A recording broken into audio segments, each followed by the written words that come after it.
You're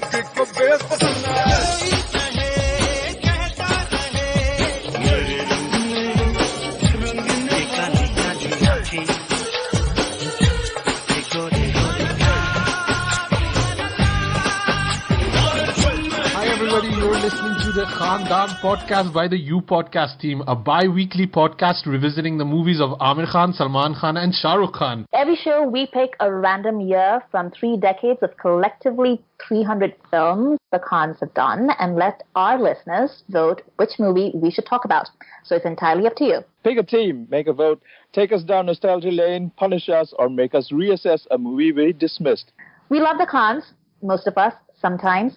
And we would love for you all to be part of our Khandaan, because when it comes to the Khans in Bollywood, nothing else really matters.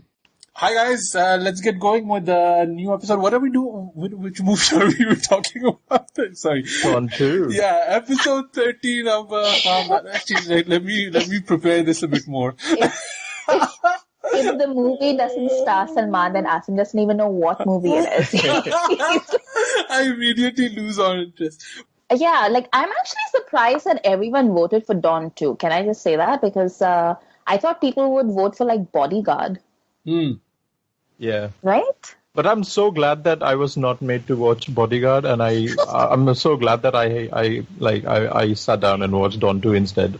I did. I was actually. I think I was looking most forward to Don 2 to watching it. And I think I'm good now. I don't want to watch Don 2 again for 10 years. I'm good. You know. Okay, you know what? Let's just talk about the movie. We'll come to like everything else later. Let's just talk about the movie because there's so much that we need to talk about. Should we pick the year first though for the next episode? Should we do that at least? Are we still doing that, or are we doing? We're still doing it for 2 more episodes. All right. Okay. Yeah. Go for it. So I pulled up.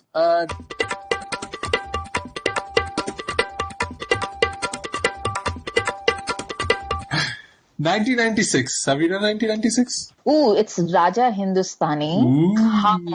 Khamoshi. Jeet. Oh, Jeet also had Salman. I always forget that Salman was in Jeet. Yeah.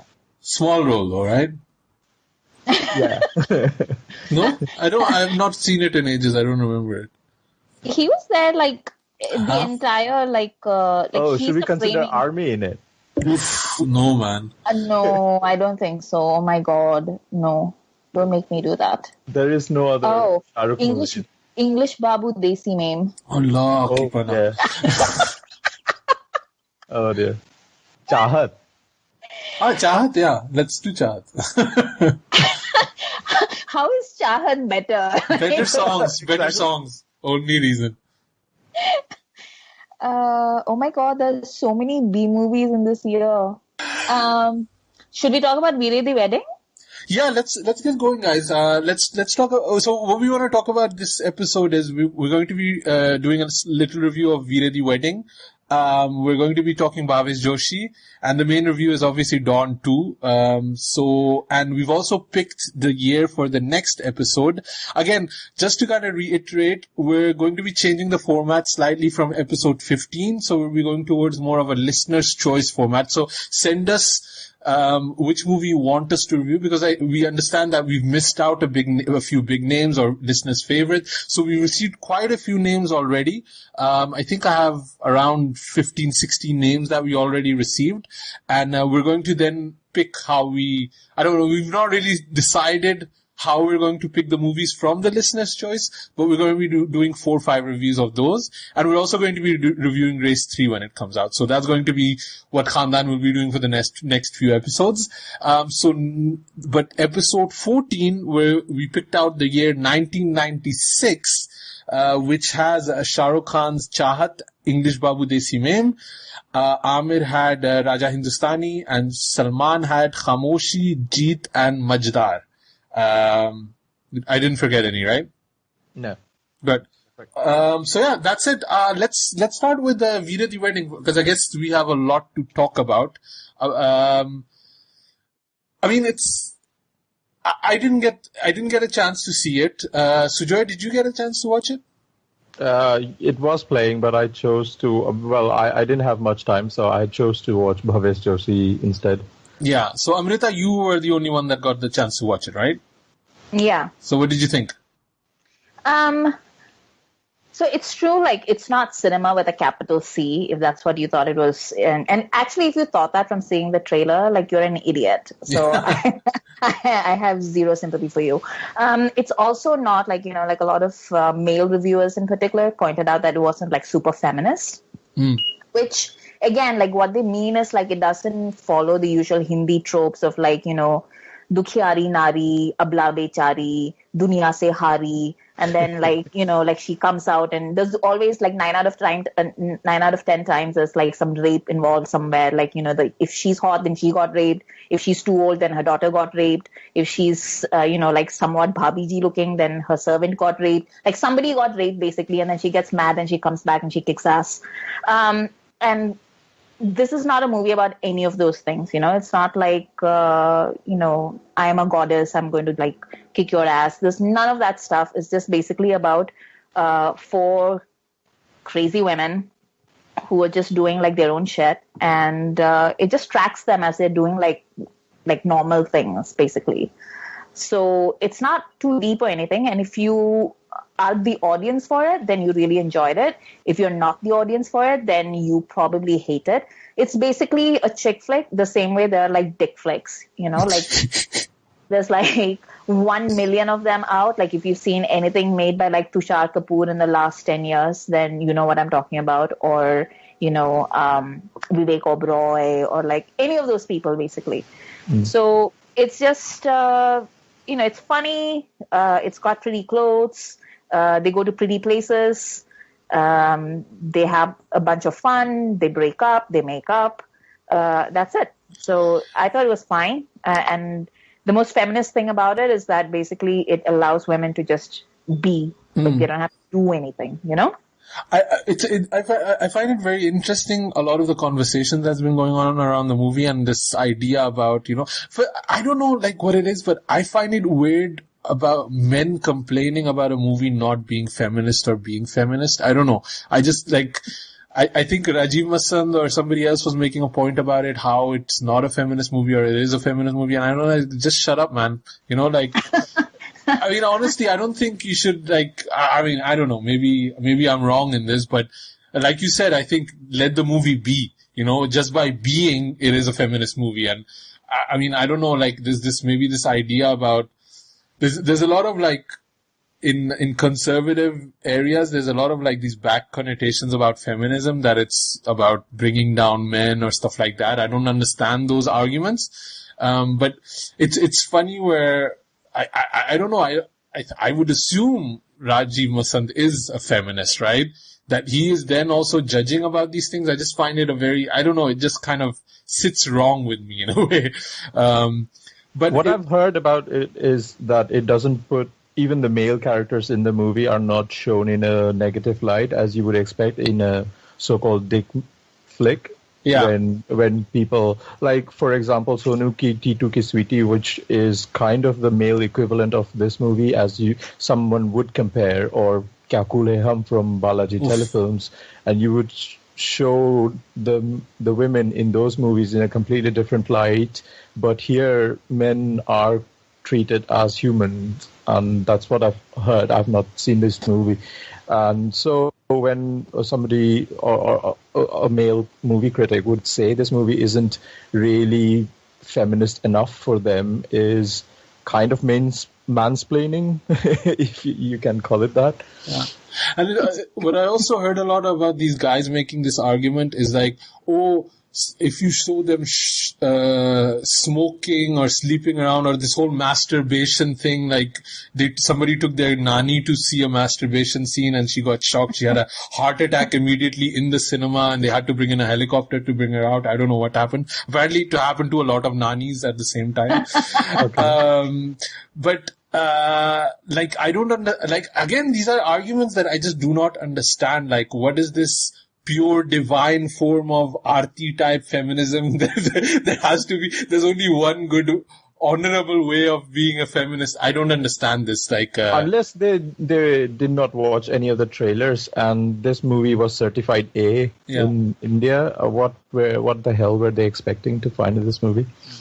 I think one of the most, like, I think just touching back on what Sujoy said, the most feminist thing this movie does is basically present like the kind of men that it finds attractive. And the kind of men that it finds attractive are basically the kind of men that, like anybody that I would find attractive too. Because like there's one guy, the guy that Kareena Kapoor's character is engaged to, who's like a grown adult. Like he has his own business. He loves her. He wants to be with her. He has a family, but he's also supportive of her.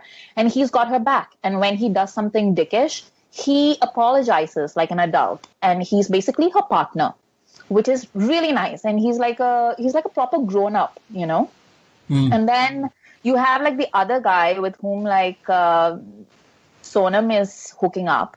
And he is shown as like this very particular kind of Delhi douche, like Lucha Lafanga types. But he's also like, he admires her for being good at her job.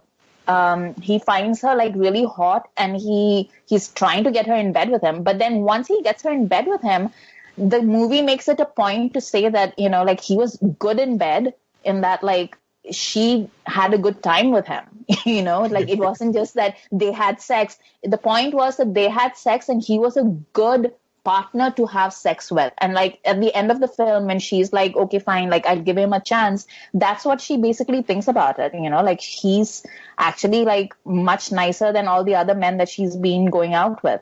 So that's kind of like one of the things that I thought was like really great in the film, like the way that they were showing the men. That was like something. The one thing that people haven't been talking about this movie is class. Like, yes. There's a huge element of class in this movie that seems to be just flying under the radar. Like people, I've seen like one person or a couple of people talk about like there's a scene with like a maid who's being abused at her home by her husband, and they think of that. But there's like other little things too, like when Sonam is mad on behalf of her friend Swara Bhaskar, she says, like nobody calls my best friend a bai, like like things like that. But also like the life that these women are leading. I've seen a lot of people saying that, it's not realistic. Like, who lives like this? Who spends 5 crores on their wedding? Like, what is all this going? And I'm like, I'm from Delhi. I'm from exactly the circles that these women are. And I recognize these people. Is it because I've not followed it, and you're right. I've only seen you retweet it. I have not seen that discussion going around. So is this kind of that Zindagi Na Milegi Dobara, Dil Dhadakne Do, that type of criticism that it's like for rich people, or is it different than that? Yeah, so that's basic. That is like one thing like people have been saying, but they're not really talking about like. It's like this, like they're talking about the same things that Zindagi Na Milegi Dobara, but for women and men in that class, the conversations are different. Right. And the conversations are different as in like when the guys go to Spain in Zindagi Na Milegi Dobara, that is like, okay, like, they're like rich kids and they're doing all these rich kid things. But when women in that same class do things, they're not just doing rich kid things. They're doing things in society that are very different from what women in other societies do. Because guys who are like from lower classes, so to speak, like who have less money, they'll still go to Goa or they'll go to like wherever it is that guys go and like have a party and everything with their guy friends. But for women, when you see like all these women who are wearing like designer clothes, they're smoking, they're drinking, they're smoking weed, they're going away to Thailand, to Phuket for a week just because, they need to cheer up. That's a very different class, even within like people with money. You know what I mean? Yeah. Because like there's a lot of conservatism even in elite circles. Yeah. So the South Delhi kind of upper class that is portrayed in this film is a very particular kind of class that I don't think a lot of people have been talking about. So let's talk a bit about the controversy about this movie too, because there's two going on at the same time, right? One is, and both of them are centered around Swara Bhaskar. One is the big masturbation scene, which I already made fun of a bit earlier. What's odd about that? Like, I remember in Delhi Belly, there were like like erection jokes, and Grand Musty has penis jokes all the time. So I don't even understand what the controversy is about. What I find annoying is it spoiled the surprise for me. It's probably, it's there in the movie to provide a sort of a shock value. And it's one of the first such occurrences in a Hindi movie, I suppose. But it's completely ruined because everybody else has been tweeting about it, and I haven't still seen the movie. So I'm expecting that to happen in the movie when I'm going to watch it, right? So I don't know if that's... Because we're not the type of guys that are just Googling Swara Bhaskar masturbation scene. We're not one of those Google hits. Oh, yeah. I mean, it's just ridiculous. Like, all these people, and also the way the movie presents it. Like, I'm sorry, Sujoy, I'm just going to ruin it even further for you. But the way that people have been justifying that scene also is kind of weird. It's like, she hasn't been having sex with somebody. That's why she needed to, masturbate. And I'm like, no, you could be in, a loving, healthy relationship with somebody and still have needs. It's not like something like she was doing something dirty or something that was shameful or something. It's something that most human beings do. And then there was all these people who are I don't know from where these people are coming. They're all just this is feminism. Would you do that in front of your parents in the living room? And I'm no. I'm like, bhai, do you do that? Yeah. Because I can guarantee you do it 3 times a day. And there you are asking all these stupid things. What is wrong with people? Yeah, and also, I mean, you have a shower every day. You have a shit maybe, twice a day. You don't do that in front of your dad either. There's tons of things you don't do in front of your dad. Oh, okay. It's an absurd thing. And the second is obviously Swara Bhaskar's comments about Pakistan, which was a big thing. Yeah, I mean, I'm disappointed, I have to admit, because just last episode, my main point was, if Swara Bhaskar is in a movie or, Kareena Kapoor is in a movie, I'll watch it. And now I kind of feel like a little bit of a twinge when I hear her talking and stuff. So the comment she made, I mean, the way I perceived it, and initially I saw the little clip that was doing the round on Twitter. People had intercut it with her interviews in Pakistan that she did, that she actually visited, and she was welcomed very well and all that kind of thing on the talk shows, with what she said in Rajiv Masan's interview. So I'd seen that, and I didn't like what she was saying, it did kind of, pinch my feelings that I say. I won't say it hurt my feelings because it's just a celebrity saying something. So I won't even give the value of, it's hurting my personal feelings or anything. But it did kind of, it pinched me a little. So I thought, I need to give it a benefit of the doubt, and I want to listen to the whole interview and see what the context was. So I did. And I also listened to her apology or a clarification. It's not an apology. It's a clarification she gave. And I think she comes out bad in all 3 of them. I think it doesn't sound good at all. So the point I thought she made, and you guys can really correct me. And okay, I know I'm Pakistani originally, so there's obviously that bias is in there. I want to acknowledge that. So I think she said that India shouldn't always compare itself with Pakistan because Pakistan is a failing state that is ruled by Sharia. And we also have a very bad use of language, she knows. I think these are the 3 points that I got out of it. And, obviously I am, kind of offended. So I may be picking out the points of the grander scheme of things, what she was trying to say. But honestly, I don't understand what she was trying to say. Pakistan is definitely not a failing state and we're not ruled by Sharia. And so again, I don't get it. So, Amrita, do you know what she was trying to say? I think it's I think there's 2 things on it. One, I think she'd just been through heavy trolling as on Twitter, at least. I don't know about other media, but on Twitter she'd been under heavy attack by these right-wing Hindu trolls who were basically saying that she's some sort of Pakistani agent. She loves Pakistan more than she likes India. And they've been saying that among other things, but this was like one of the main lines of attack. And they'd been doing that consistently from like before Veere di Wedding released, and they were continuing it after that. And I think Padmavati it started, no? With Padmavati's open letter she wrote? That was the I felt reduced to a vagina thing, and then they tied that into the masturbation scene, and they were like she said that about Padmavati, and then now she's doing now that. How do you feel about it? Yeah. And all that? Yeah. So that was different. This other whole thing was that she, I guess because she had been to Pakistan and stuff, and she had said complimentary things about it. They were like, like she loves Pakistan more than she loves India. And for some reason that was tied into Veere di Wedding. I don't even know where Pakistan comes in there. But anyway, so they were like talking. The movie is banned in Pakistan.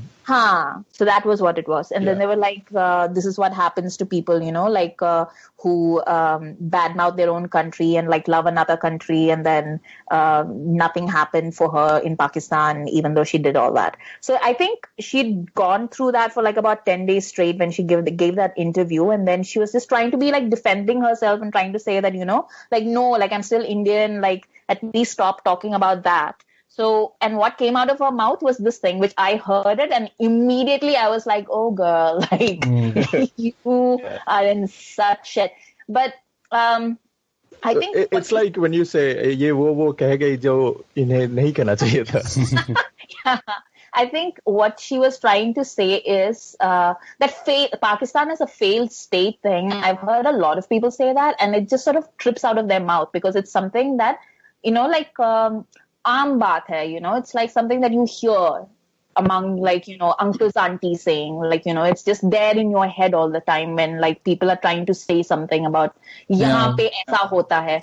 Yeah, it's a funny perception that I do feel that a lot of times coming from India about Pakistan, which I just found very odd because I understand obviously there's historical context and, there's it's not always gone well politically between the countries. But I'll be honest, like really, really honest. The negativity I see from Indian side towards Pakistan, I don't feel that from the Pakistan side come towards India that much. Like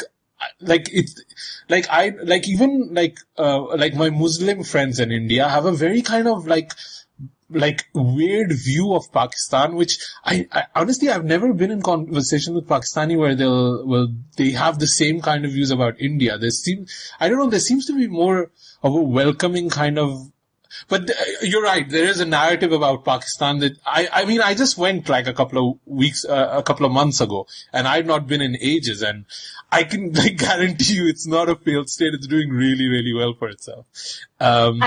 I think the difference between India and Pakistan is that Pakistanis see a lot more of Indian culture than Indians see of Pakistani. And then I think the things that she said, I think I don't know, I didn't read her clarification, and then I didn't read like, what is the other thing she did? She clarified and then she apologized. What did she do? No, she clarified. Basically, she said that criticizing a state is not the same as criticizing its people, and I still love the people and I have lots of friends there, which I feel doesn't address any of the 3 points she made. But anyway. Okay. So I actually did think that was what she was trying to say in a very clumsy way, because what she was saying was that she... it all just came out. Like, she was, like, incredibly defensive. And, like, you could see that she was incredibly defensive. And Rajiv Masand is, like, the worst kind of interviewer for that kind of mental state, because he's, like, completely unhelpful. And he's, like, he's, like, turning the screw a little bit more. Like, that's his job. Yeah. So I think what she was trying to say, to give her the benefit of the doubt, because, you asked me, like, what she might be trying to say. The best explanation I can say is that she was trying to say that her friends in Pakistan are just like her, and they're like very cool, very chilled out, and they don't have any problems with people swearing any more than people in India have, like progressive people in India have with Veere di Wedding. But she can't do anything about the movie being banned in Pakistan, because the state has different ideas about what is proper than the people.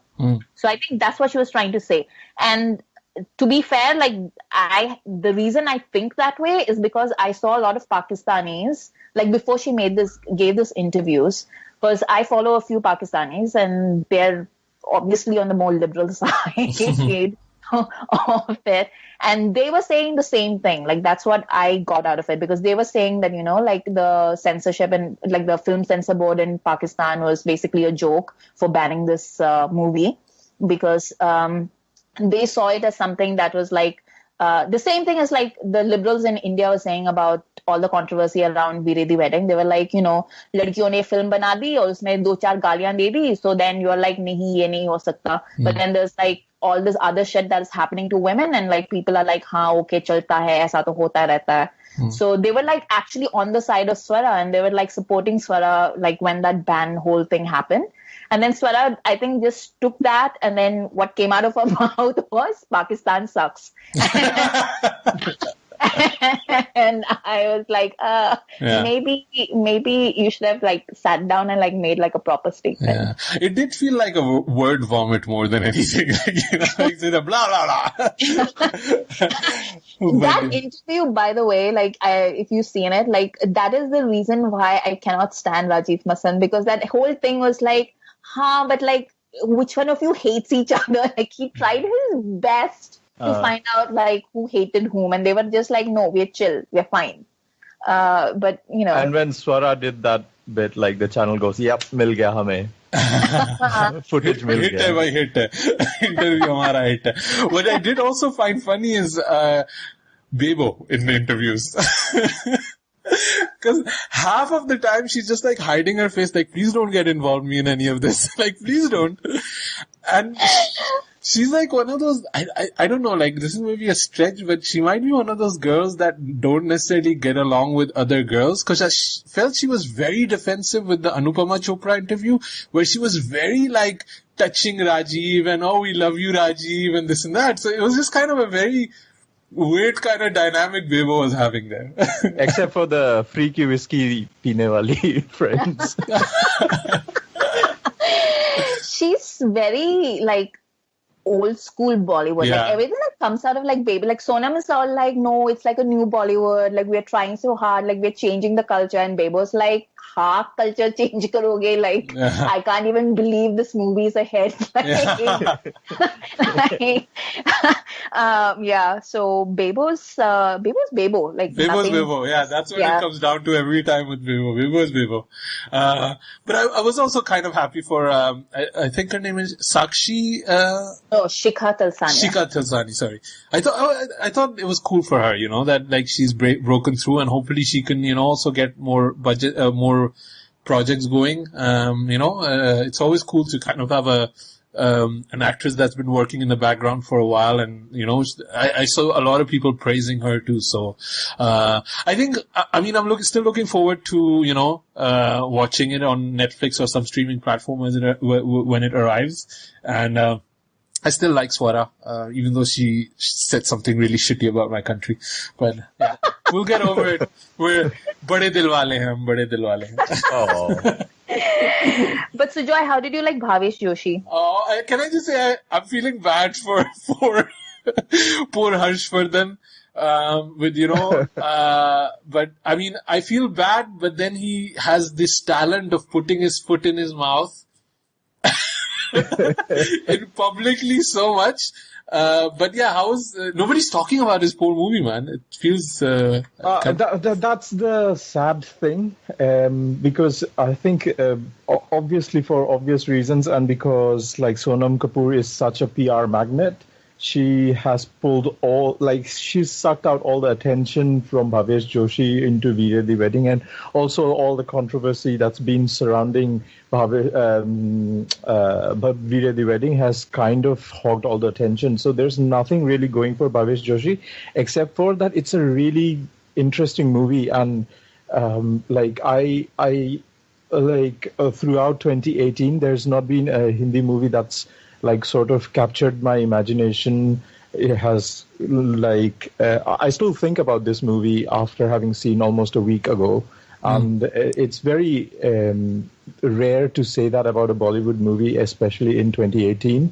It is very unfortunate that it came out on the same weekend as Sonam Kapoor's movie. And Harshvardhan isn't that bad, to be honest. He's really sincere. He's very hardworking. And you can see that he's put in his sweat, blood, and all time and effort into this movie. It kind of speaks new things about the whole superhero genre in a way that, what if a vigilante were to rise up in present-day Bombay and in Mumbai and sort of try to fight the establishment and the corruption, the corrupt system that there is. It plays around with the tropes of superhero genre, like you have a villain, and what if the villain wasn't someone who is like single-mindedly evil and had a villain lair or nothing like that. If it was just somebody who's working in the government and has a sinister plan to make a lot of money, and that was it. And our heroes have some sort of conviction regarding what is good and what is bad and what is gray in this world. And it plays around with all those elements. And I'm a great fan of how Vikramaditya Motwani's style of cinema is, and he brings in his sort of realism take of if a superhero movie were to exist in a realistic world, how would that play off? And it does a lot of really clever things with that. I do believe that a lot of people who went in expecting, fantastical elements that you expect out of a Marvel superhero movie will be disappointed with how it turns out, because it does not deliver on that front, but it has got a lot of things going for it. And yeah, I really, really enjoyed it. I think when we last spoke about the trailers of the Bhavesh Joshi, we were kind of expecting it to be Daredevil meets Rang De Basanti kind of thing. So is it like a bit like that? Yeah, it is a bit like that, but it also has it is a bit like that in that the nationalism element of Rang De Basanti exists, but also the character motivation, I wouldn't spoil it for you, but the character motivation for Bhavesh Joshi, the titular character, is mostly guilt, and it's such a beautiful thing in how it is portrayed. You have to watch it for to understand what I mean by it. Right. I'd highly recommend. So is there still hope for Harshvardhan? What do you think? That's difficult to say, because even within the universe of this movie, he is playing like an everyday man, like a common man. Mm-hmm. Like he roams around, even after getting recognized, he roams around with minimal, makeover in a way, so that he kind of blends in as a common Bombay man. And so that there is no star power to him. I don't know if that works in favor of him or not. Where when you expect a Bollywood hero in 2018 to completely stand out and be loud about his performance, on one hand you have the Ranveer Singhs and Varun Dhawan and everybody else, and then you have this, lanky guy with beard all over his face. Even though he's the son of Anil Kapoor, you don't see that swagger in him. Yeah. There is no hero-ness about him, but that suits him perfectly in this movie. It all depends on what his next project is, if it is at all happening. I would definitely like to revisit this universe, maybe in a Netflix format, because then it gives you more breathing space and more scope to tell a wider story. But yeah, I don't know if it is going to be possible at all, because this movie played for only a week in London. Not sure if it is playing anymore anywhere else. So. It's a small budget movie, so a lot of times they don't even get a screening, so it's not necessary. And could Imran Khan have pulled this role off? Because he was penciled in for a long time, right? If I'm not mistaken. I have no idea about that, but I did hear that Harshvardhan has been, this movie has been in the making since 2014, even before Mirzia was out. So I'm not sure if Imran was ever considered. No, he was. I'm pretty sure. Okay. Yeah. I was actually listening to you speak, Sujoy, and I was thinking, like, then why did they give this a wide release? Because it sounds like a perfect streaming project. Yeah, it does. It like even more whilst you're watching, you are thinking like, oh, they could have extended it a bit more, and this would have worked more on a streaming platform, like a 4-episode miniseries or something like that. But yeah, I guess that's the big choice that a lot of actors will have to make going forward, and I don't think anyone's actually thinking about it right now. But eventually, they'll have to decide if they want to do like you were saying, like when you said, like heroes in 2018 need to be like really loud and like really there. And I was thinking. At first, I was like, wait, why? And then I was like, no, you're right. Like, that is like Herogiri in 2018 is like very like super masala. It's like sort of like, like coagulated into that. You're right. Yeah. But also, like, if you want to do, I can see, like, like I hear this Harshvardhan kid talking about his movies and like the movies that he wants to do and things like that. And I'm like, well, then you will need to make a choice at some point. And I think right now what everyone is saying is like, we need to change the culture around like Hindi cinema. Like that's what all the Anurag Kashyap fans always say on Twitter and on the internet, right? Like, like crap movies always get like all this big money and like big release, but like the good movies never do. And I'm like, that is true, but also it will always be a business, and the business will follow the money. So, I mean, if you're not going and watching Bhavesh Joshi even after it's been such a great movie, in my honest opinion, that it is a good movie, and nobody went to watch it, how can you expect, how can you go and complain, oh, only crap movies get all the money? Yeah, you have to vote with your feet. But I think like if actors like him really are committed to projects like this, then they need to make a shift and like start pitching them to like Netflix or Amazon or something, and like try and see if you can make that quality of cinema on streaming platforms. And I think like Sacred Games is going to be something like that. Talking about like an extra Khan, Saif Ali Khan is coming out with Sacred Games, which is based on like the novel by God, I'm blanking on his name. Amazing. Vikram Chandra, that's right. Yeah. And so I think that's like that's a thing that people will have to start thinking. Like if you want to have like one foot in both camps, or if you want to be like one kind of actor, but I don't think the economics support this kind of projects. I haven't seen it, so I'm just saying this based off Sujoy's review. But and I think this is a global problem with cinema, right? This is not like a solely Bollywood problem. Yeah. Where, even in Hollywood, people are, ticket sales have been going down for years, but the Marvel movies are doing great. Star Wars is doing great. Harry Potter is doing great. But if you have kind of a medium budget, you have to almost, pick a streaming platform or something like that and go through that way. So I think like, when we are talking about global, like when Spielberg was making Lincoln, he said for a long time this was probably going to become an HBO movie. And even it should the have. rest, yeah. That's a different conversation too. but like when we talk about Hollywood, Will Smith does not have any problem, or Natalie Portman does not have any problem for their movie to be streamed straight to Netflix. But when it comes to like Bollywood, I don't think Salman, Amir or Shahrukh would like their movie to go straight to Netflix. Maybe Saif Ali Khan is making that move, but not even a Ranveer Singh or a Varun Dhawan or Ranbir Kapoor would like their movie to release on Netflix first.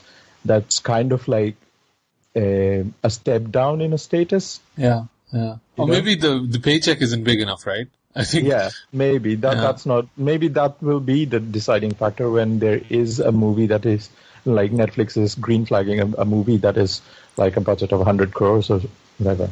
Yeah, I think that's especially sad for Shahrukh, because I think Shahrukh would do really well in a Netflix environment. Like a serial kind of thing, or like more of a movie. Like a mini series, like if he, especially the kind of like romances that he used to do in the 2000s and stuff that he was really good at. If you did like a slightly like, like a grown-up version of it, but then you did it as a mini-series, maybe with like, because I keep seeing like his old fans like who would love to see him with somebody like Aishwarya or Madhuri or something on screen again. And I keep thinking like if there's a Netflix project with like Shahrukh and Aishwarya or Shahrukh and Madhuri or Shahrukh and Aishwarya and Madhuri, like that would be amazing. Like I'd watch the hell out of it. Yeah. No, I think there's a lot of possibilities, but I don't think streaming has caught on, and I hope Sacred Games is going to be a big thing and it's going to be a big hit. And I also feel like they want something to cross over, like that they, that the kind of Hollywood appreciation that Amir Khan has been aiming for since Lagan, that some maybe through this channel it kind of comes to fruition. And I also feel this kind of, Anurag Kashyap kind of crowd. This is also this kind of appreciation that they're looking for, and they've not really gotten yet. We have moments where, peddlers will win something at Cannes or Masan wins something at Cannes, but it's not something that they can build off on, which is a shame. But maybe Sacred Games could be one of those things, so let's see. I have high hopes for Sacred Games, and looking at the teasers and the trailers, it looks like Saif is at least awake in the movie, so which is already a good thing, right? Oh, one more thing about Veere di Wedding. Like, friends of the podcast will be happy to hear that there's a scene in which Karina's wearing that amazing blue dress that you see in the trailer, and she's walking into her reception, and Swara turns to her and says, "Gogo ji, aapka ghagra." And I laughed so hard. So that was one more thing. I think let's move on to our main review, right?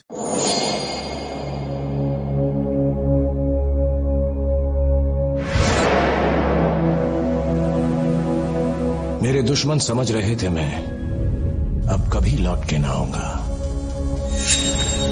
एक गुमनामी का समुंदर है, उसमें ही जाके डूब जाऊंगा।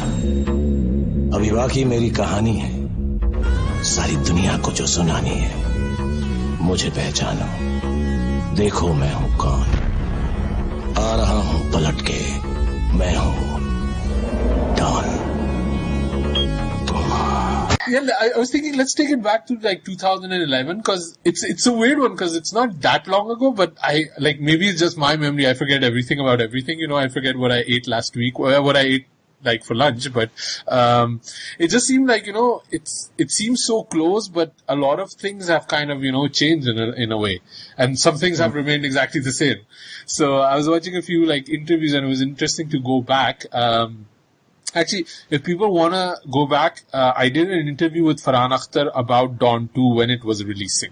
But I refused to listen to that interview because it was one of the first ones I did, and I cringed when I hear how bad I was. So if anybody wants to go listen, they can do that. I'm not going to do it. This was the year where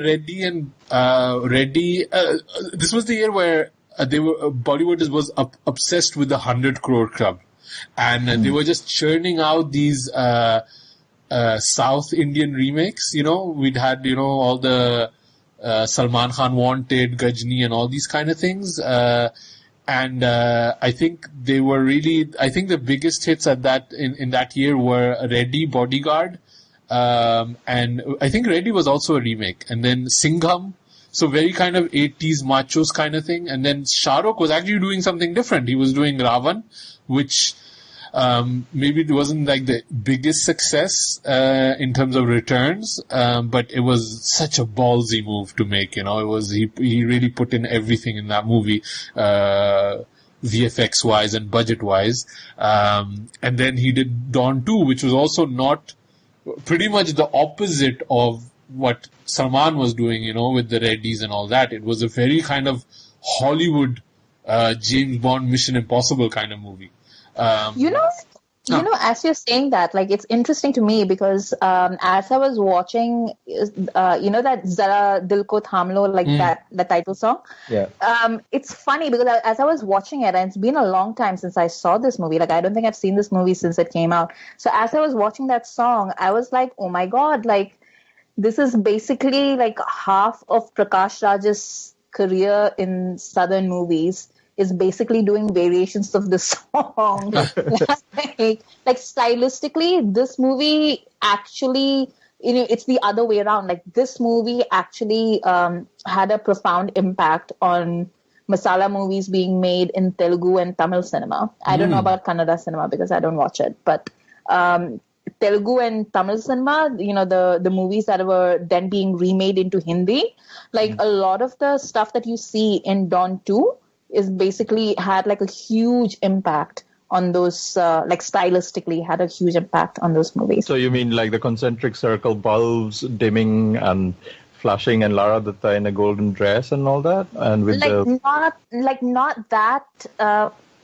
not specific style elements, but the thing of like, the way that that villain's lair is done, like, the red and the black and the mirrored surfaces, the people in the shadows, the silhouettes, and then the way that Shahrukh dresses in the film and like, the way he walks through is actually really hilarious to kind of think about, just go back and watch like Prakash Raj doing it in like a bunch of Telugu movies. And like I can see that. Once you mentioned it, I can see like Pawan Kalyan in all of his movies doing that.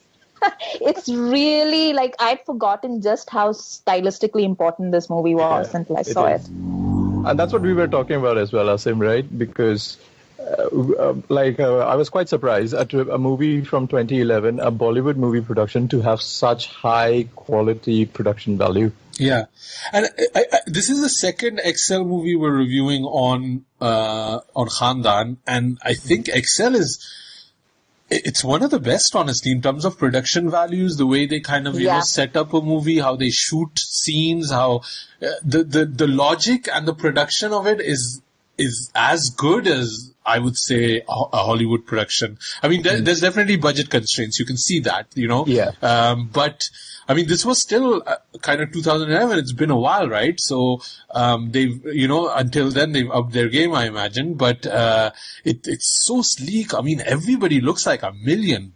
Everybody looks so good, Shahrukh looks amazing. Like the way he's dressed, he had these overcoats, like raincoats on and stuff. I was like, damn, that looks good still now. And the action pieces are fantastic. Yeah. Like it's edited so well that it makes Shahrukh look good. Because you can tell that they are not exactly professional, martial artists, but it's produced so well that you believe in that. Yeah. And it's funny because when I always liked Dawn 2 more than Dawn, the first Shahrukh Dawn. And my problem with Dawn is that I love the original Dawn with Amitabh Bachchan. But the problems I had, that Dawn always felt very juvenile to me. That, this kind of teenage boy thing of, but the bad guy wins it in this one, so like, this is the twist. The bad guy was actually always the bad guy. And I don't find that something that I can necessarily, it's not Breaking Bad. It's not Mad Men where we're following this negative protagonist, but we also see the influence of his behavior on his life.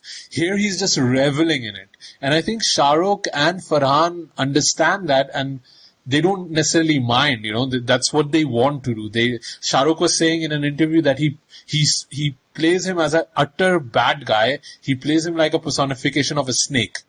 And I see that. And like he overdoes it a bit, actually. Yes. like you and I, we've all talked about Shahrukh's swagger, like the way he walks in every movie, and he's got this natural swagger, right? That's very it's very manly, it's very macho, it's very attractive. And in this one, he basically does a catwalk. Like you can see it in the shots where he's like walking away from the camera, because he's like crisscrossing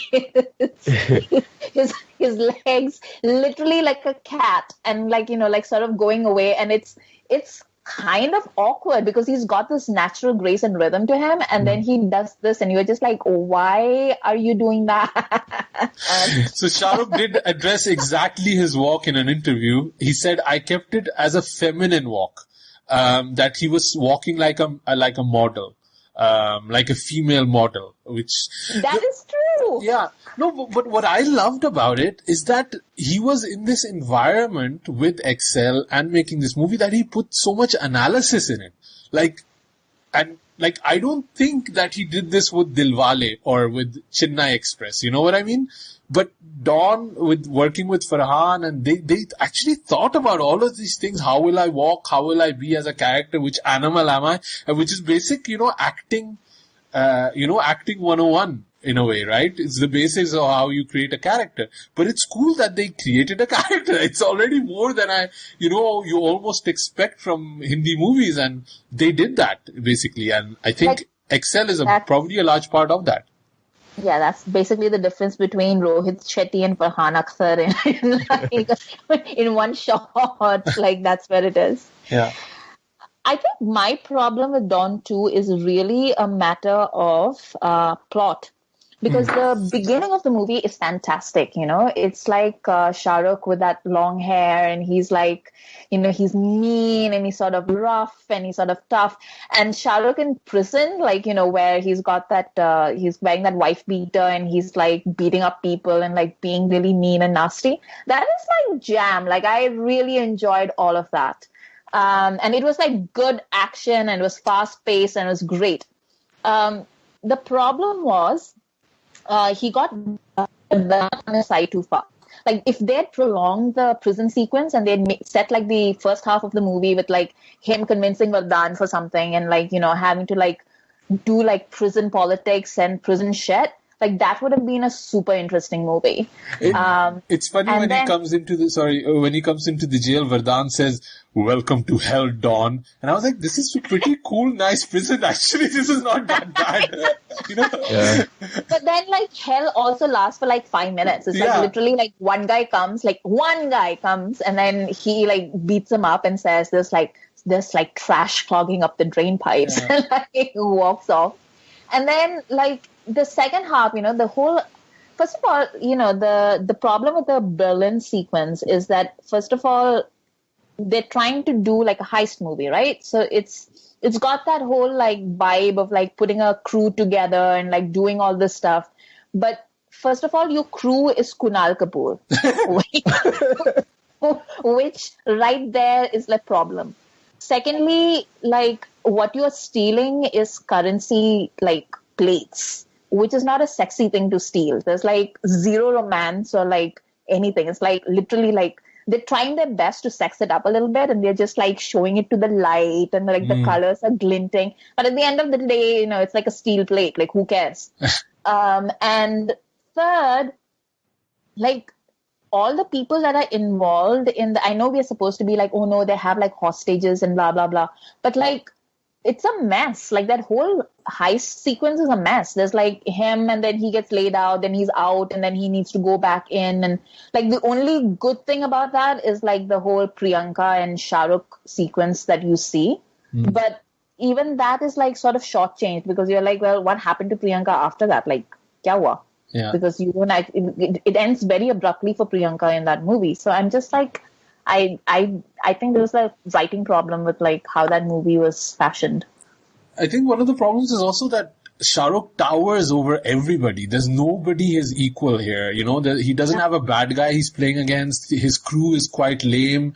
So there's really no foil to Shahrukh. It's just Shahrukh's show pretty much all the time. And I think that's kind of also takes away a bit of the intrigue and a bit of the fun here, which is kind of... Yeah, the counterpoint here is though, I couldn't care less because it's a Shahrukh show, and I'm happy to just watch him do Ethan Hunt stuff, you know. And so, I guess it's not a memorable movie. I've seen it now, and I don't care if I don't watch it again. But I'm happy that I watched it because I got to watch Shahrukh do what he does best, evil laughs and play manipulative plots and do all sorts of stunty work. This is also the best that Lara Dutta has ever looked in her life. I was so happy to see her just on screen again, in her. But I wanted to see more of her. Yeah. Zara Dil Ko Tham Lo, Yeah. Like we gorgeous. did Tham Lo Our Dils for a moment, right? That's what you're trying to think. Yeah, do you reckon this has a better soundtrack than the prequel? Yeah, maybe. Yeah. My personal favorite Lara Dutta is Blue. In that song with Sanjay Dutt. She looks amazing in that. Like, whatever. Anyway, nobody talks about Blue. I just want to talk a bit about Blue. What a thing to remember. Hey, it was that memorable, right? That song is really good. It's just such an underrated A.R. Rahman album more than anything. But okay, I'm off topic. Well, that album had Chiggy Wiggy also. Right? Yeah. Oh, God. Are you talking about Kylie Minogue? Like the Chiggy Wiggy with it? Like that one? No. It's that underwater song that Sanjay Dutt and I think it's called Zara Zara something. Zara Zara. It has a very different kind of song. Anyway, yeah. So we're Lara Dutta. Sidetracked. Let's talk about Priyanka Chopra. Oh my God! You talk about Priyanka Chopra. Like, can I talk a minute about Priyanka Chopra? No, hang on. Amrita, like, correct me if I'm wrong. Was this like peak Shahrukh PC romance affair period? I think this is a movie where they started actually, because while they were. Sorry, what? Isn't this where it ended? I thought this was where they ended. It had been going on for a long time before. I mean, these are all rumors. Huh? We have Shahrukh fans listening. Patthar mat marna. But yeah. It didn't end until after she got Quantico, because that's when that whole leather jacket thing happened. Right. But I think this is where it started, because there were all those photos of, the way people started speculating about the affair was because they were coming back from like some shoot or the other, and they were at the airport, the two of them together, and the paps basically shot this picture of her holding on to him, but like. So here's the thing, right? Like you guys and I, like we're friends, right? Mm-hmm. If we are in a crowd and like we're afraid, like, like there's too much crowd, I feel unsafe, like I'll hold on to you, right? Yes, yeah. Cause you're like big guy, you're like Asim, like bhai hai mera, like you take care of me. So I like hold on to your arm, I'll hold on to your jacket, I'll hold on to your hand maybe. Mm-hmm. I would never in a million years put my hand in your pocket. What? And then ask you to like take me through a crowd. Like that would never, like, wait, I don't which care pocket? Which pocket was this that you was? Your front jeans pocket. Shit, man. That's where I keep my popcorn and my sweets. I'm sorry, like there's just no way in hell. Like I've had like a lot of close guy friends over the years. I would never just like thrust my hand down the front pocket and be like, saath chalte hain. Wow. I consider myself like a fairly affectionate person. Like I don't have problems with like, like physical intimacy or anything, but that's a little too far. So, apparently, like either they were just really good friends who were like really physically comfortable with each other, which fair enough, like they were doing like, all the romancing stuff. But so they basically got a photo of her like walking through the airport with her hand, like her fingers in his pocket. And they were like getting into a car. And then everybody was like, oh, kuch chal raha hai in dono ke saath. And like, that's when the rumors started, and then it just went on for like forever. Yeah, and then also she had the whole dirty laundry episode where she talked about an ex with a leather jacket, and clearly that was a leather jacket that Shahrukh was wearing in other pictures, right? Yeah. So that was like what, a year? Yeah, last year, I think. Yeah. Yeah. But this is like, after this, what happened was like when the movie came out, after the first. After the first movie came out, there wasn't like too much philia between the two of them or anything. But like after the second movie came out, Dawn 2, the movie that we are talking about, the there was something different about the interviews that they were doing, because they had all this rumors of an affair, and Shahrukh has never really had like rumors of an affair, right? Like except for like the beginning of his career when people didn't know him. So people were like already had their antennas at the ready, but the two of them were like very like flirty and like very engaged in a very different way. And it might be just that PC is like that, like, you know, she's very flirty and she's like very tactile as a person, as you can see in all her interviews in the States right now. But people here were like, affair to hai. Like, and this was the movie that like really cemented that, I think. I think it's also like we need to understand that these celebrities, they live a whole different life than we do, right? Like, and it's just, like, I don't know what we, you know, like how their marriages are, and how they, what kind of, you know, the mechanics of their relationships are with each other. But, I always felt they were banging. Like, I just, like, maybe they're such good actors, but I just felt that they were banging. Like, I don't know. But I have no moral qualms with if they were or not. I mean, I'm sure they've cleared it with whoever they needed to clear it when it was happening. And also, PC has that shady history, you know, like she, you know, like a history of like who she's with Akshay and like all that kind of stuff. So. Yeah. And I mean, PC, she's always been kind of like, controversy has always, you know, surrounded her, unfortunately, I feel. Even now she's in a controversy as this moment as we speak. So, but the thing is, I'm realizing it, because I haven't seen her in a while in movies, like Bollywood, Hindi movies. I remembered that I don't like her on screen. I respect her more than I like her. You know, like, I respect the grind, I respect the things she's doing, you know, going out and carving her own route and, you know, being really, really successful. I don't like her on screen. I don't like her in Dawn 2. I don't like this Malaysian Quantico she's part of, which is a total useless Interpol kind of setup. I don't know what it is. Because in the first movie, she was not an Interpol agent whatsoever. This is kind of, suddenly she became one in the second one, right? I have no recollection of whatever happened. But, I don't know. I think she's also grown as an actress since Dawn 2. Like, I remember watching her in Bajira Mastani, and she was probably one of the best things about that movie in comparison to like everybody else. So I think she's grown as an actress, like, but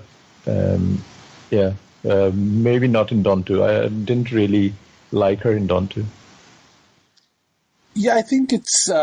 I've liked her in certain movies. I'm not going to say that I always hate her. But I think the movie where she's kind of just playing a romantic interest, I think she's terrible in those.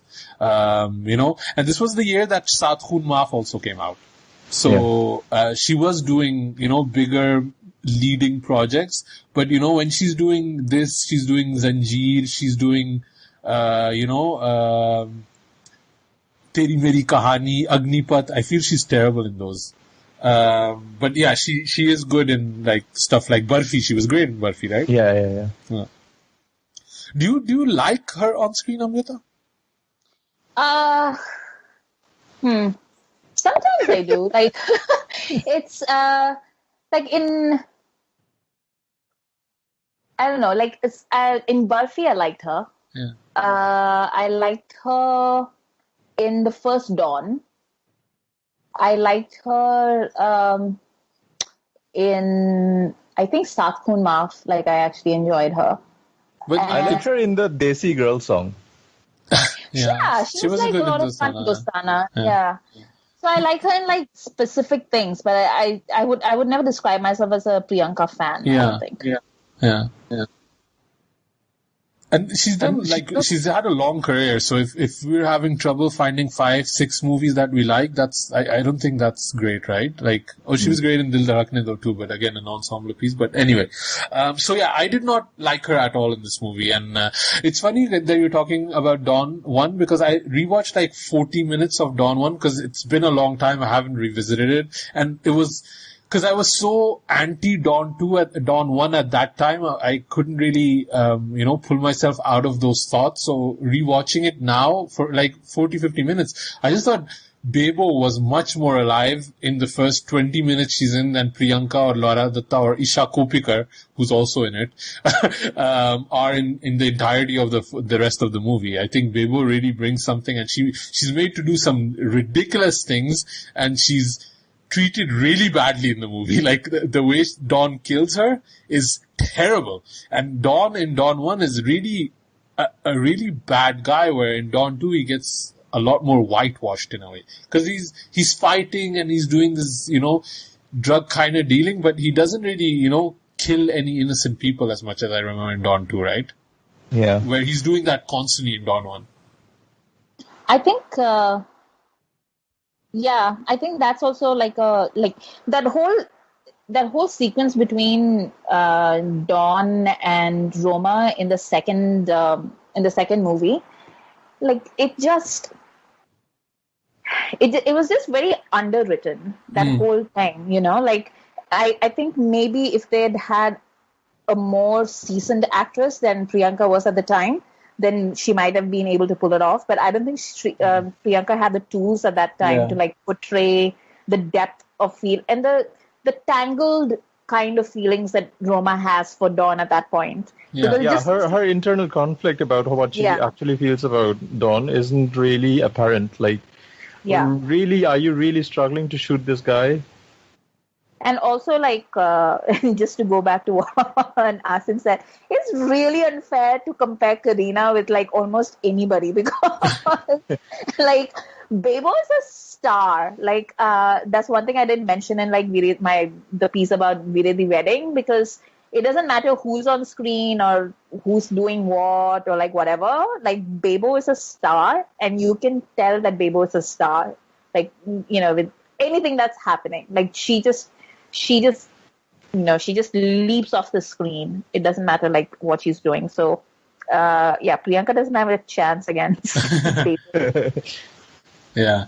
Plus, Bebo was coming from Omkara, and after Dawn, she did Jab We Met. So just imagine how good she was at that time. So this was peak Bebo. Yeah. And I also found it weird, the whole sexual politics around Roma. I just found it really weird, because everybody's commenting about Roma, even Vardhan gets an underhanded thing to slip in. But even her colleague that's obsessing about her, which was again, poor guy, that birthday line, I felt so bad for the guy, it's your birthday. Oh no, it's actually my birthday. Jump friend zone, from the beginning. Yeah. At the end. The end where he looks at Dawn and is like, if anything happens to her, then I'll, and then Shahrukh is like, then you'll what? Yeah, kya karega? I loved also where he just randomly booty call dropped by, and she just continues cooking her omelette or whatever she's doing. No interest whatsoever in poor Arjun. Oh, that was just tragic. What did you guys think of revisiting the Hrithik Roshan cameo? I'd forgotten about it. It was such a fun surprise. I'd forgotten that Hrithik does that. I thought he was just included for the lols. I'm the only purpose he serves is that he can dance well, and he does that and he fucks off. Is that a tango they're doing? It's a tango, right? What they do? It's like a ball dance routine. It's it starts off as a waltz and then it goes into a tango. I don't know what it's like a mix. It's and they are not dancing similar to anybody else in the room. Yeah. They're doing their own thing. Yeah. And also, Hrithik is clearly taller than Shahrukh. Yeah.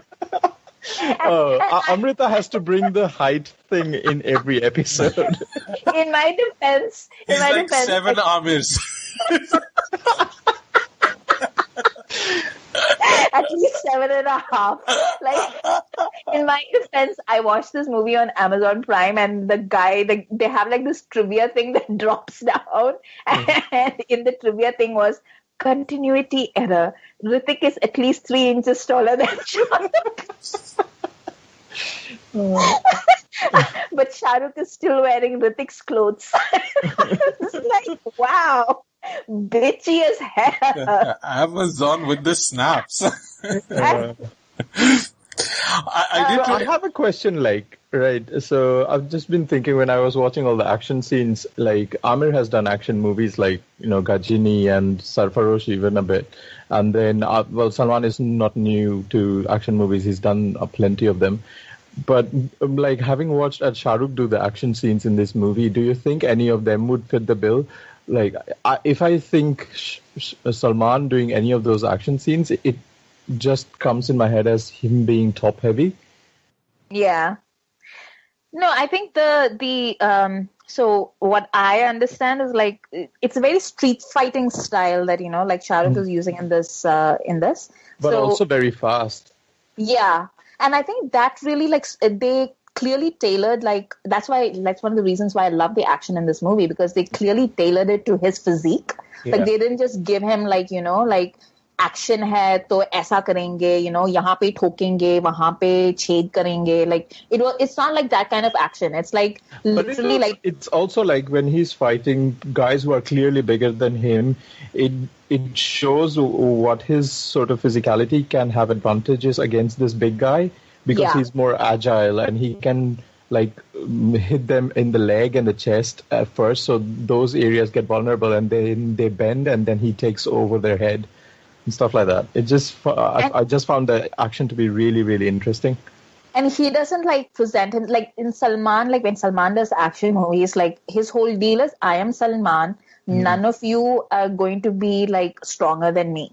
You know, I am a tank. This is where I place myself. You come at me and I will beat you. That is the Salman thing. And then when Amir did it in Ghajini and stuff, Amir was doing that same style of action, because it's what Salman is doing is basically the South style version, I am superhero and then I'll just beat you. But where Shah Rukh is doing in this, he actually gets beaten up. Dawn is not invincible. He does get punched in the gut and everything, and he just, even by Vardhan, he gets punched out. Yeah. So, I really liked it. So this was actually this is what they're doing is an Indonesian fighting style called Silat, and Excel had this whole thing where everybody was doing Silat in all their movies for a certain time. So Abhishek's Game, I don't know if you guys have seen that one, but he's also doing Silat in that, which is also an Excel production. So I like it because it is adapted to kind of a smaller, scrawnier guy, which even, buffed up Shah Rukh is still kind of, a skinnier guy. Whereas Salman, he's very much doing MMA in his recent movies like Dabangg. Yeah. The fights that he was doing with Sonu Sood, which is, drop down, kick him to the dirt and just, punch him out and use a lot of his strength. So it's a very different fighting style, and I do like that they found a style that was adapted to Shah Rukh's physicality. And I think they do a great job. And even in the first Dawn, there's a bit more of it. I think Shah Rukh is great in those kind of actiony roles, and I think the action is adapted to his physicality. I like that. I like that a lot. But the other action scenes, though, I do feel they were kind of missing a bit of grandeur in a way. It always felt like it's stuff that I've already seen. It felt like that when I watched it initially, because I'm going back to my initial review that I wrote up, and I saw this in 3D actually when I did in 2011.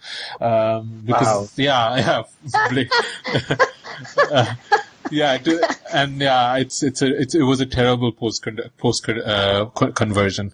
So, especially in 2011, it's bad in 2018. I can't imagine what it must have been like in 2011. Can I read one line that I write here? And I'm okay, I just want to read this line because this is from my review in Dawn 2011. You can find it at New Podcasting by searching it. So the final line about the 3D is, I didn't like 3D, but then my hopes are still high for Shrish Kundar's Joker next year, which is shot in 3D and not post-converted. Awesome. Hazaro Arman, Hazaro Khwaishein. Yeah. Oh God. Yeah, so the 3D was bad. But anyway, there's no... Like, when you rewatch the movie now without the context of the 3D, you wouldn't even think that this would be shot in 3D. That makes no sense whatsoever. But yeah, a lot of the car chases, a lot of these, like, the heist sequence itself, it was very much, like... James Bond and, Mission Impossible, that kind of thing. And I just felt it didn't add anything new. Yeah. And it's not as good as the original ones. So it's kind of like, you're stuck in the middle.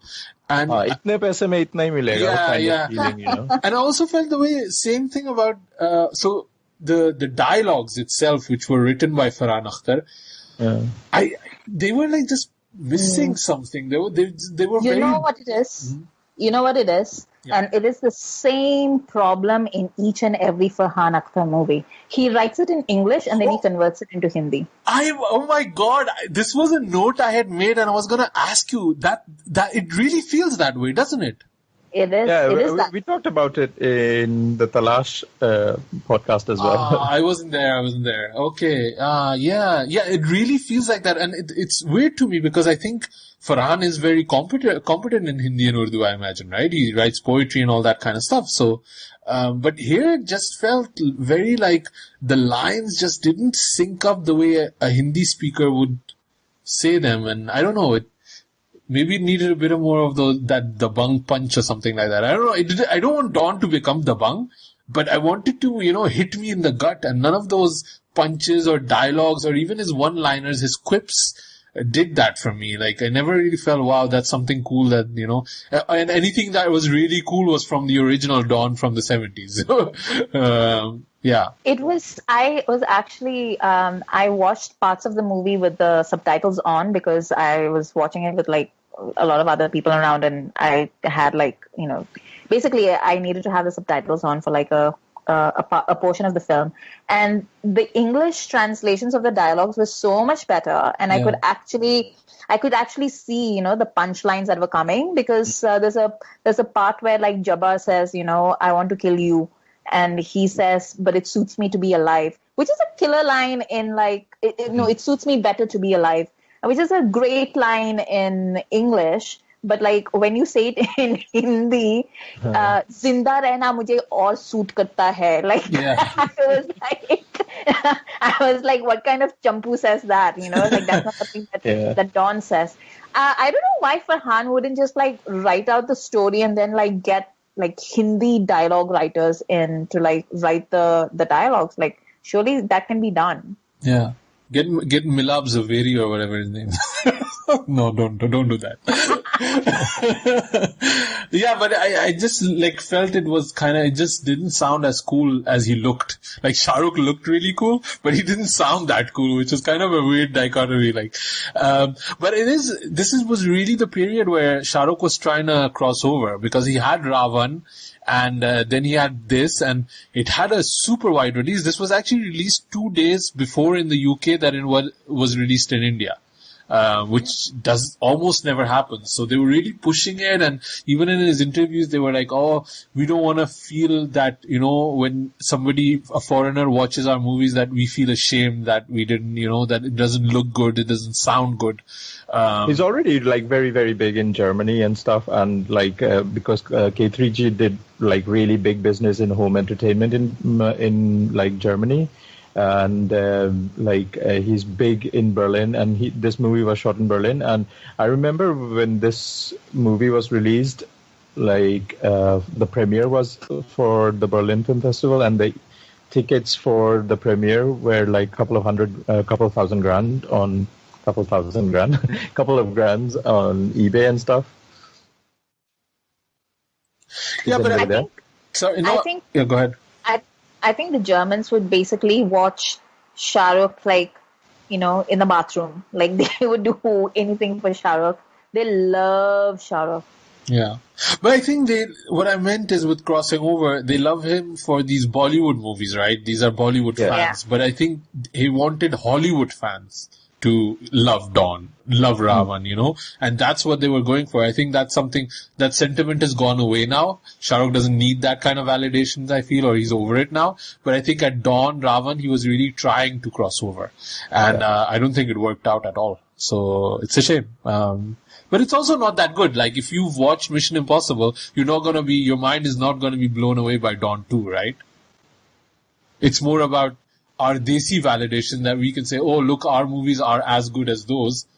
And they are. The production is really good. But it never added something more. It didn't go balls out in a way. And it's a shame. It's a shame they did. The only thing that's going to surpass Mission Impossible 4 is Mission Impossible 5, right? Yeah. Because there's nobody else doing that kind of movies. Yeah. So it's very hard for a Dawn 2 to compete against those anyway with that kind of budget. Yeah, what about Kunal Kapoor? Do you want to talk? His name is Kunal Kapoor, right? I'm not missing him. Yeah. It's probably the only movie where Kunal Kapoor and Hrithik Roshan share the same movie.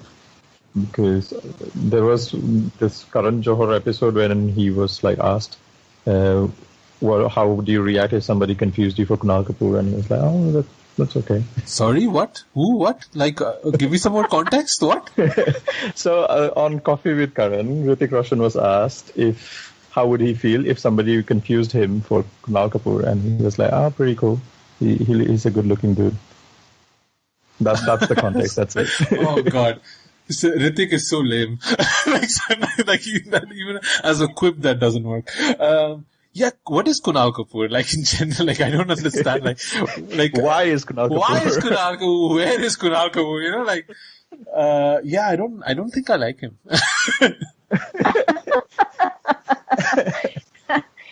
I think Kunal was he was supposed to be the next big thing, I think, for 2 minutes.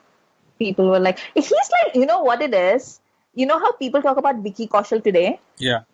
Yeah. That's how they used to talk about Kunal Kapoor. Exactly. Dono ka kuch nahi hone wala. I don't know what, I've never heard of Vicky Kaushal until maybe a couple of months ago, and now everybody's Vicky Kaushal is the face of Indian cinema. He's going to change the world, and I'm but what has he done? I know he's in a couple of movies that I've seen, but I don't get it. But yeah. I think I thought that Karthik Aaryan was going to change the face of they keep changing every other week, right? With this, who's going to change One of them will do it, and then we will all be we are old, we don't know who are these people. It doesn't matter. We are still watching Dawn 2. I know. We only watch movies made by people who debuted in the 1990s. After that, we don't want to know. Yeah.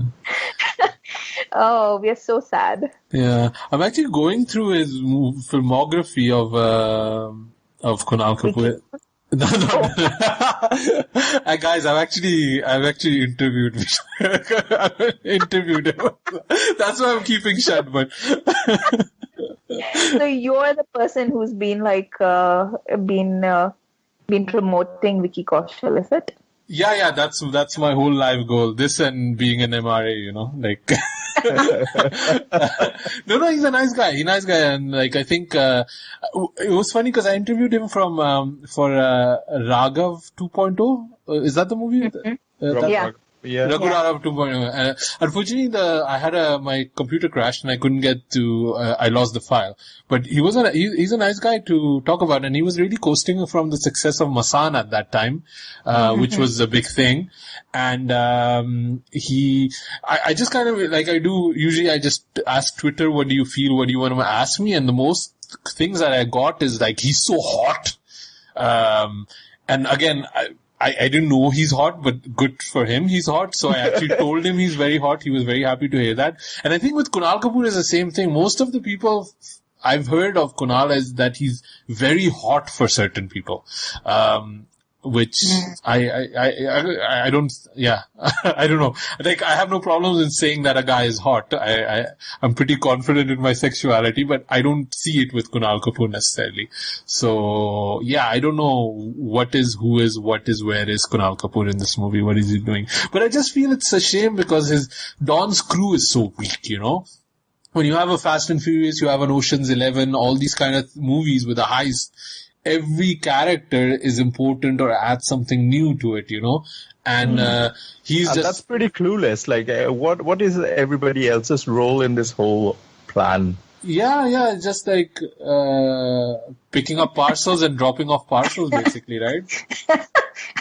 Like, literally, like, Don has an entire crew, and then his plan is like, yeah, I'm just going to, like, fuck off and, like, leave the crew there to get arrested. I'm like, that is not a plan. That's, like, the worst heist movie ever. Like, you're, like, just telling me up front that I don't need to care about anything that's happening in front of me. Yeah. So it's just, like, that's what I mean. Like, you know, it's a writing problem with this movie. It has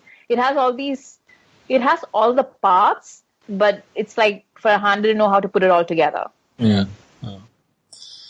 Cool. By the way, speaking of Farhan, like, you know, one of the, like, I really love the soundtrack of this movie and my favorite song. Yeah. Really? Yeah. Wow, okay. I'm like, one of my favorite songs from this album is Hai Ye Maya, sung by Usha Uttup.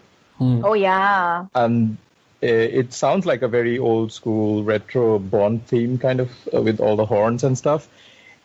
Initially, it was designed for Farhan to sing that, and like Shankar Ehsan Loy were like really thinking about how to avoid that.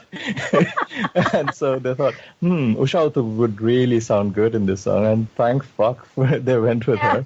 Yeah, they got Usha, so Farhan wouldn't have an argument. He's like, okay, Usha, okay, fuck, I obviously can't compete with her, you know, so I'll just shut up.